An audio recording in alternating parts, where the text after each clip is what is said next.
दोस्तों, कैसे हो आप सभी? तो धन्य एजुकेशन में आप सभी का हार्दिक स्वागत, अभिनंदन। आई होप आप सब बहुत अच्छे होंगे और अपनी तैयारी भी चल रही होगी अच्छे से। तो देखिए, अपने क्या चल रहा था? अपने चल रहा था, अपन पढ़ रहे थे द्विवेदी काल। तो द्विवेदी काल में मैंने आपके 2 कवि पढ़ा दिए थे। 2 कवि में कल अपन ने महावीर प्रसाद द्विवेदी पढ़े थे। आज अपन पढ़ेंगे अयोध्या सिंह उपाध्याय हरिओद। देखो, हरिओद इनका उपनाम है और ये आधुनिक काल के सूरदास कहलाए और ये कवि सम्राट भी कहलाए। कवि सम्राट क्यों कहलाए? क्योंकि इन्होंने जो है कि साहित्य के क्षेत्र में अद्भुत इनका योगदान रहा था, इसीलिए कवि सम्राट कहलाए। और इनका एक आती है इनकी महत्वपूर्ण, और ये महत्वपूर्ण आपके कवि बनते हैं क्योंकि इन्होंने हिंदी खड़ी बोली का पहला महाकाव्य, हिंदी खड़ी बोली का पहला महाकाव्य कौन-सा होता है? कौन-सा है? प्रिय प्रवास, जिसकी रचना इन्होंने की थी, जो कि यहाँ से हर बार एग्ज़ाम में क्वेश्चन पूछा जाता है। तो देखिए, अपन पढ़ते हैं अयोध्या सिंह हरिओद उपाध्याय। देखो, सबसे पहले अपन इनकी जो मस्ट मोस्ट चीज़ है वो देखते हैं जन्म। तो देखो, ये जो है इनका जन्म 1865 ईस्वी में आजमगढ़ यूपी के अंदर इनका जन्म हुआ था। कहाँ हुआ था? आजमगढ़ यूपी के अंदर इनका जन्म हुआ था। देखो, इनका जन्म 1865 में हुआ था और कल अपन ने जो महावीर प्रसाद द्विवेदी पढ़े थे उनका जन्म 1864 ईस्वी में हुआ था। तो इनमें 1 साल का ही अंतर है ना, 1 साल का ही अंतर है। देखो, साहित्य के क्षेत्र में अद्भुत योगदान होने के कारण, साहित्य के क्षेत्र में अद्भुत योगदान देने के लिए या अद्भुत योगदान के लिए क्या कहलाए? कवि सम्राट कहलाए। क्या कहलाए?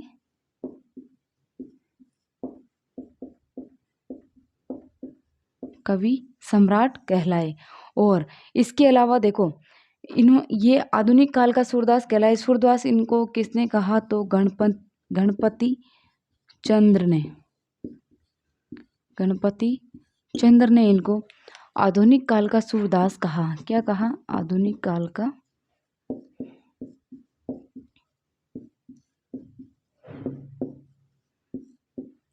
सूरदास। देखो, आधुनिक काल ही चल रहा है, ऐसा नहीं हो जाए कि द्विवेदी आप आधुनिक काल को भूल जाए, क्योंकि अपन द्विवेदी काल पढ़े तो द्विवेदी काल आधुनिक काल का ही भाग है। तो ये आधुनिक काल के सूरदास कहलाए। सूरदास किसने कहा? तो गणपति चंद्र ने इनको सूरदास कहा। तो आ जाइए अपन इनकी रचनाओं के ऊपर बात करते हैं। तो रचनाएं आते हैं, तो सबसे पहले रचनाओं में इनकी जो मोस्ट इम्पोर्टेंट रचना आ जाती है प्रिय प्रवास। कौन सी रचना आ जाती है? प्रिय प्रवास। सबसे पहले लगा लीजिए आप रचनाएं, प्रिय प्रवास।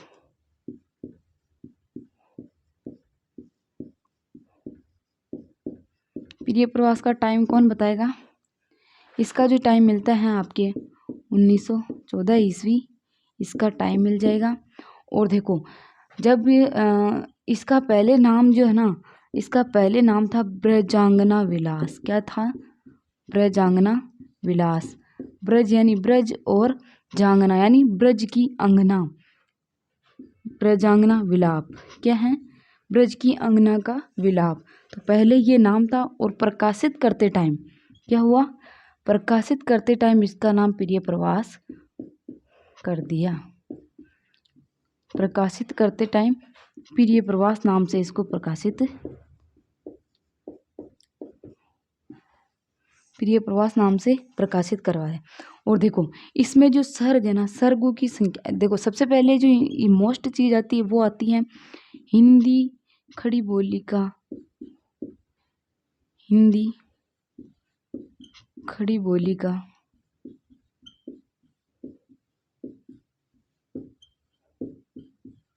पहला महाकाव्य कौन सा है? महाकाव्य। हिंदी खड़ी बोली का पहला महाकाव्य कौन सा है? ये ध्यान रखना है। हिंदी का पहला महाकाव्य कौन सा? हिंदी का पहला प्रेमाख्यानक महाकाव्य कौन सा है? हिंदी खड़ी बोली का पहला महाकाव्य कौन सा? ये चीजें आपको ले डूबेगी। देखो, ये है हिंदी खड़ी बोली का पहला महाकाव्य और हिंदी का पहला महाकाव्य अलग हो जाएगा। फिर आपके हिंदी का पहला प्रेमाख्यानक महाकाव्य अलग हो जाएगा, हिंदी की पहली रचना अलग हो जाएगी, हिंदी खड़ी बोली की पहली रचना अलग हो जाएगी, हिंदी का पहला उपन्यास अलग हो जाएगा, हिंदी खड़ी बोली का पहला उपन्यास अलग हो जाएगा। ऐसे मतलब एक एक अक्षर के ऊपर, शब्द के ऊपर आपको ध्यान जोर देके पढ़ना है ना। जैसे अपन ने पढ़े नहीं थे क्या, रीतिकाल के अंतिम प्रसिद्ध कवि, रीतिकाल के अंतिम श्रृंगारिक प्रसिद्ध कवि, अंतिम श्रृंगारिक कवि, अंतिम श्रृंगारिक प्रसिद्ध कवि, ऐसे एक एक शब्द का अंतर इसमें आपको मिलेगा। तो देखिए, ये हिंदी खड़ी बोली का पहला महाकाव्य है और इसमें सर्गों की संख्या या खंडों की संख्या, तो इसमें सर्ग कहा गए और सर्ग की संख्या है इसमें कुल सर्ग हैं 17 सर्ग हैं। कितने हैं? 17 सर्ग हैं। देखिए, हिंदी खड़ी बोली का पहला महाकाव्य और इसमें जो सर्गों की संख्या है वो आपके है 17 और इसमें जो है ना मंगला प्रसाद पारितोषिक जो पुरस्कार मिलता है वो इसके ऊपर इनको मिला था। कौन सा मिला था? मंगला प्रसाद पारितोषिक।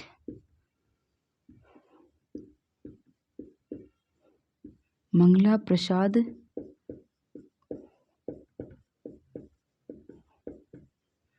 पारितोषिक पुरस्कार है ये ना, जो है ये पुरस्कार इसके ऊपर इनको मिला था, मंगला प्रसाद पारितोषिक पुरस्कार। और इसका जो पहला जो मंगला पद है ना, मंगला पद वो था इसका, मतलब ये है ना पंक्ति बहुत ही इम्पोर्टेंट है, ये बहुत बार एग्जाम में पूछी गई है। इसका जो पहला जो मंगला पद है वो था दिवस का अवसान समीप था। क्या है इसका पहला पद? दिवस का अवसान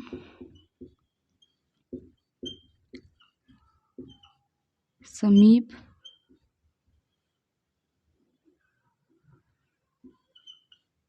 था, ये इसका पहला मंगला पद है। ये बहुत इम्पोर्टेंट है, ये बहुत बार एग्जाम में पूछा गया है, तो आपको ये याद रखना है, दिवस का अवसान समीप था।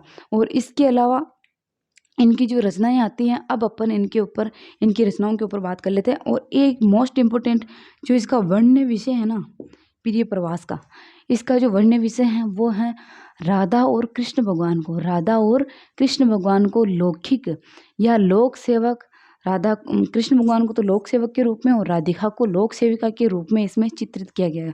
क्या किया गया? राधा कृष्ण को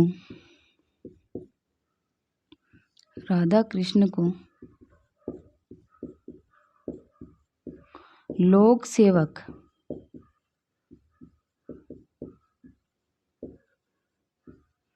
व लोक सेविका के रूप में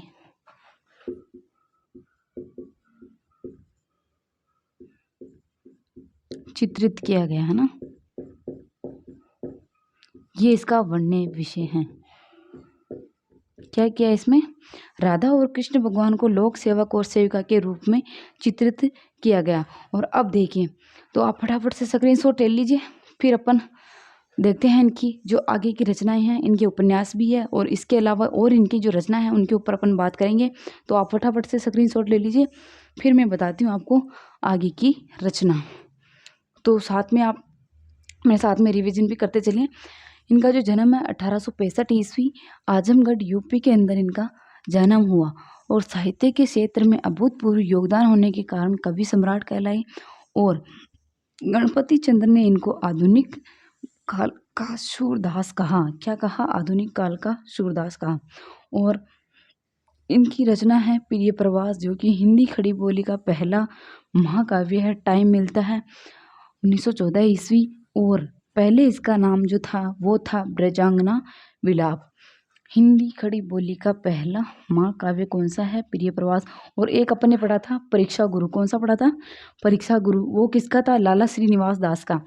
हिंदी खड़ी बोली का पहला उपन्यास था वो ना, परीक्षा गुरु। देखो, इसमें राधा और कृष्ण भगवान को लोक सेवक और सेविका के रूप में चित्रित किया गया है। परीक्षा गुरु और प्रिय प्रवास में ज़्यादा अंतर नहीं है, आप मिक्स मत कर देना इनको। अब देखिए, अब और इनकी जो रचना है उनके ऊपर अपन बात करते हैं। तो एक इनकी रचना आती है पद्य प्रसून। कौन सी आ जाती है? पद्य प्रसून। इसका जो टाइम मिलेगा वो मिलेगा आपको 1925 ईस्वी। और क्या आ जाती है? पद्य प्रसून। और दो इनकी सेम रचना आती है, चोखे चोपदे और चुपदे चोपदे। कौन सी आ जाती है? चोखे चोपदे और चुपदे चोपदे। लिख देती हूँ, फिर आपको समझ में आ जाएगा। चोखे चोपदे और आ जाती है एक चोखे चोपदे और चुबथे चोपदे। क्या आती है? चुबदे चोपदे। इन दोनों का टाइम आ जाता है आपके 1932 ईस्वी। और ये दोनों है ना हास्य व्यंग्यात्मक रचना है। कौन सी है? हास्य व्यंग्यात्मक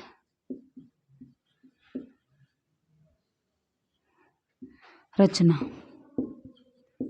हास्य व्यंग्यात्मक रचनाएं हैं। और इनकी जो भाषा है ना वो है मुहावरेदार। कौन सी भाषा है? मुहावरेदार इनकी भाषा है। चौके चौपदे और चुभते चौपदे। और इसके बाद में आती हैं एक और आ जाती है रस कलश। कौन सी आ जाती है?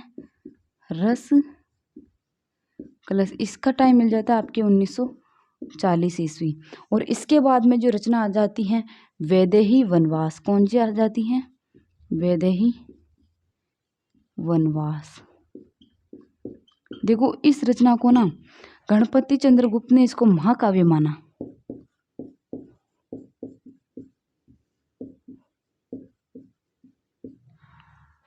क्या माना? महाकाव्य। और जबकि दूसरे कवियों ने या अन्य कवियों ने इसको क्या माना? अन्य कवियों ने इसको माना खंड काव्य। क्या माना?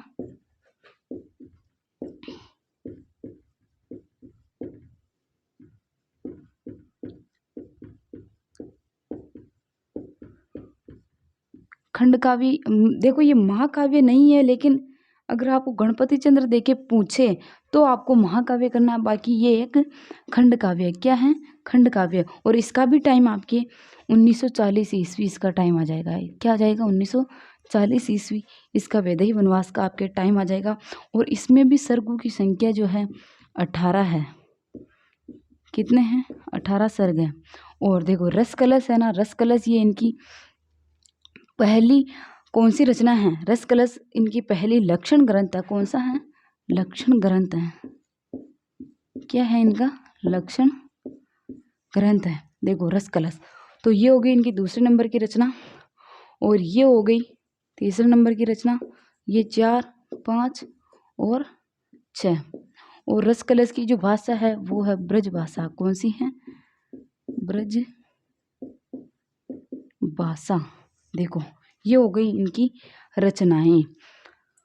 अब देखिए, अब बात करते हैं इनके उपन्यास। उपन्यास मैं इधर ही लिख देती हूँ। देखो यहाँ आपको दिखाएगा नहीं, इधर लिख देती हूँ इनके उपन्यास। इनका जो पहला उपन्यास है वो है ठेठ हिंदी। ठेठ हिंदी का ठाठ। क्या है? ठेठ हिंदी का ठाठ। और दूसरा है अधखिला फूल। क्या है? अधखिला फूल। और इसका जो टाइम है आपके 1907 ईस्वी। क्या है? 1907 ईस्वी। और इसका टाइम है आपके 1899 ईस्वी। ये इनके उपन्यास हो गए। और एक और तीसरा है वेनिस का बांका। क्या है? वेनिस का बांका। ये 3 इनके उपन्यास है। वेनिस का बांका ये इनका अधूरा उपन्यास है। क्या है? अधूरा उपन्यास है। देखो ये हो गई इनकी महत्वपूर्ण रचनाएं और इनकी संपूर्ण जानकारी। तो ये कवि सम्राट भी कहलाए। और गणपति चंद्र ने इनको आधुनिक काल का सूरदास कहा। और इन्होंने हिंदी खड़ी बोली का पहला महाकाव्य लिखा था प्रिय प्रवास, जिसका टाइम है 1914 ईस्वी। उसके अंदर 17 सर्ग है और उसको प्रकाशित करते टाइम उसका नाम है प्रिय प्रवास रखा। पहले उसका नाम ब्रजांगना विलाप था, उसमें राधा कृष्ण को लोक सेवक सेविका के रूप में चित्रित किया गया। तो ये हो गई आपकी प्रिय प्रवास के बारे में जानकारी। और उसके बाद में जो इनकी रचनाएं आती है वो आती हैं आपके पद्य प्रसून 1925 ईस्वी, चोखे चोपदे और चुपदे चोपते 1932 ईस्वी। ये हास्य व्यंग्यात्मक रचनाएं हैं और इनकी भाषा है मुहावरेदार, इनकी भाषा है। और इसके बाद में इनकी रचना आती है रस कलश, जो कि 1940 ईस्वी इसका टाइम आ जाता है। और ये एक लक्षण ग्रंथ है। देखो ये बहुत ज़्यादा पहुँचते हैं कि 4 रचनाएं दे देंगे आपको, निम्न में से कौन सा लक्षण ग्रंथ है इनका, ऐसे पूछ लेगा आपको। तो ये इनका वैदेही वनवास, वैदेही वनवास गणपति चंद्र गुप्त ने इसको महाकाव्य माना। क्या माना? महाकाव्य। और जबकि अन्य कवियों ने इसको खंड काव्य माना। और इसका जो टाइम है आपके 1940 ईस्वी इसका टाइम आ जाएगा। और इसमें भी सर्गों की संख्या है, तो इसमें 18 सर्ग है। तो आपके कंप्लीट होते हैं अयोध्या सिंह उपाध्याय हरिऔध। तो आशा करती हूँ कि आपको क्लास अच्छी लगी, और अच्छी लगे तो ज़्यादा से ज़्यादा शेयर कर देना। और मिलते हैं कल नए कवि के साथ में, तब तक के लिए सभी को धन्यवाद।